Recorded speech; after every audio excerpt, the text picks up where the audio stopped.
ជំរាបសួរបងប្អូនទាំងអស់គ្នាថ្ងៃនេះគឺខ្ញុំមកកម្មវិធីមួយទាក់ទងនឹងការតាំងពិព័រណ៍ឬក៏ជាថ្ងៃ TVET Day ពួកខ្ញុំគឺមានទូនាទីដឹកជញ្ជូនបទពីសាលារៀនយើងនឹងហើយមកដល់កោះពេជ្របន្ទាប់មកគឺយើងដំឡើងបទទាំងអស់នោះសម្រាប់បងប្អូនយើងដែលមកប្រឡងនៅថ្ងៃនោះផងដែរផ្នែកខាងខ្ញុំគឺទាក់ទងនឹងអគ្គិសនីដំឡើងនៅក្នុងអគារមានដូចជាកុងតាក់ភ្លើងពូហើយនិងកណ្ដឹងយើងជាដើមអញ្ចឹងណាឃើញតែគ្នាយើងកំពុងតែដំឡើងបទចំណែកឯខ្ញុំវិញដើរថតវីដេអូបន្តិចបន្តួចដើម្បីផ្សំគុំគ្នាកើតជាវីដេអូប្លុកមួយអញ្ចឹងណា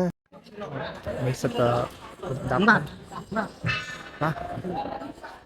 ដោយសារតែគ្នាយើងច្រើនអញ្ចឹងទៅការងារដំឡើងស្តង់នេះតែមួយព្រឹកហ្នឹងគឺចិត្តហើយបាត់ហើយនៅខាងក្រៅជាប់ស្តង់យើងហ្នឹងគឺមានស្តង់មួយទៀតតាក់ទងនឹងប្រព័ន្ធទឹកខាងសាលា NTTI បន្ទាប់ពីធ្វើអស់មួយព្រឹកយើងក៏ចាប់ផ្ដើមសម្រាកមួយផ្លែសិនក៏ដូចជាបាយទឹកអញ្ចឹងណាហើយចំណែកឯពេលថ្ងៃគឺយើងដំឡើងប៉ាណូឬក៏ផ្លាកសញ្ញានៅខាងលើហ្នឹងបន្ទាប់មកគឺយើងរៀបចំអីវ៉ាន់បញ្ចប់ការងាររបស់យើងបន្ទាប់ពីបញ្ចប់ការងារដំឡើងស្តង់មួយនេះអ្នកទាំងអស់គ្នារ៉េតឲ្យម្នាក់បានបន្ទុកវិញតើការដំឡើងរបស់យើងស្អាតអត់អាចទទួលយកបានអត់ប៉ុណ្ណឹង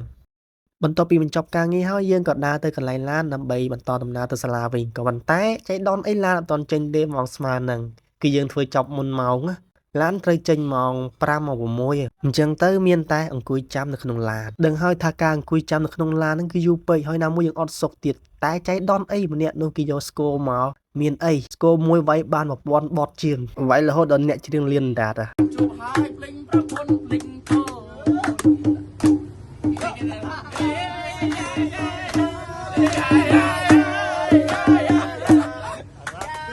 ក្នុងចំណោមពួកខ្ញុំនឹងគឺសុទ្ធតែជាកម្ពុជាសិល្បករហើយតែរបត់ជាការគ្មានបានមួយអង្គុយនៅក្នុងឡានយូរពេកដូច្នេះហើយពូតកងឡានគាត់ក៏សម្រេចចិត្តជូនពួកយើងទៅកន្លែងស្តង់វិញបើតាមខ្ញុំគិតប្រហែលជាគាត់ថ្លង់ពេកហ្នឹងមកដល់ស្តង់តន់ដឹងណានៃផងគេចែកនំប៉័ងម្នាក់មកដើមតែចង្រៃអីនំប៉័ងអត់ដាក់ជ្រូកមកឲ្យគ្នាផងមានអីនំប៉័ងមុនជ្រូកតាមក្រោយទេម្នាក់គេហូបនំប៉័ងអត់សូវច្រើនប៉ុន្មានទេគេຕົកចាំជ្រូកតែខ្ញុំមានណាជ្រូកតាមក្រោយទេនំប៉័ងមុនជ្រូកតាមក្រោយឯងហើយនេះគឺជាវីដេអូថ្ងៃទី2របស់ពួកយើងថ្ងៃទី2គឺយើងមានធ្វើអីច្រើនទេដោយសារតែយើងដំឡើងស្តង់អីហើយរៀបចំអីវ៉ាន់ធូអីហ្នឹងគឺមកសេបរួចហើយអញ្ចឹងយើងគ្រាន់តែមកសម្អាតក៏ដូចជាមើលកន្លែងយើងថាមានខ្វះអីទៀតអត់អញ្ចឹងណា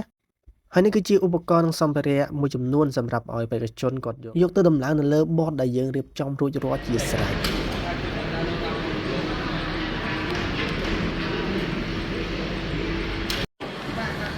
ងារថ្មីបូមទលីនេះអត់លឿនទេ